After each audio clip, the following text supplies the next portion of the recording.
السلام علیکم ورحمۃ اللہ وبرکاتہ۔ پیارے بھائیوں اور بہنوں، آج ہم ایک ایسے سوال کا جواب تلاش کریں گے جو اکثر مسلمانوں کے ذہن میں آتا ہے۔ کیا ہندو یا غیر مسلم کے ہاتھ کا بنایا ہوا کھانا کھایا جا سکتا ہے یا نہیں؟ یہ ایک نہایت اہم سوال ہے، کیونکہ کھانے پینے کا تعلق صرف جسم سے نہیں بلکہ ایمان اور روح کی پاکیزگی سے بھی ہے۔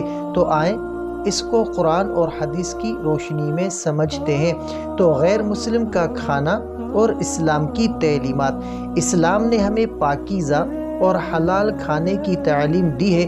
قرآن مجید میں اللہ تعالیٰ فرماتا ہے کہ اے لوگو، زمین میں جو کچھ بھی حلال اور پاکیزہ ہے اسے کھاؤ۔ یعنی اصل بنیاد یہ ہے کہ کھانا حلال اور پاکیزہ ہونا چاہیے۔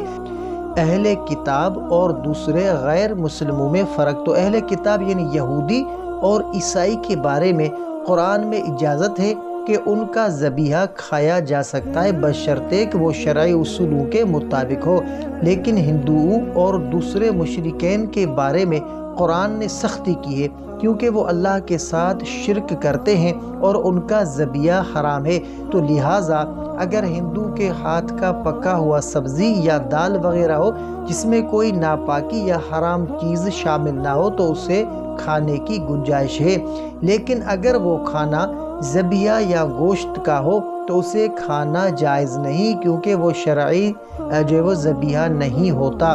تو صفائی اور طہارت کا پہلو، اگرچہ سبزی یا دال کے کھانے کی گنجائش ہے، لیکن پھر بھی دیکھنا ضروری ہے کہ کھانے کے برتن اور پکانے کا طریقہ پاکیزہ ہو۔ اگر ناپاکی شامل ہو یا کھانے کے دوران نجاست کا خیال نہ رکھا گیا ہو تو وہ کھانا جائز نہیں ہوگا۔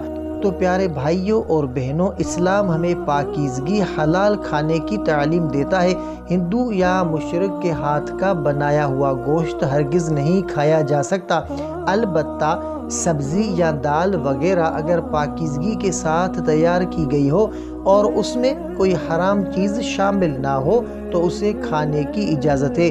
تو یاد رکھیں کہ حلال رزق انسان کے دل کو منور کرتا ہے اور دعاؤں کی قبولیت کا ذریعہ بنتا ہے۔ تو اگر آپ چاہتے ہیں کہ اللہ آپ کی زندگی میں برکت ڈالے تو ہمیشہ حلال اور پاکیزہ اور سنت کے مطابق کھانے کو ترجیح دے۔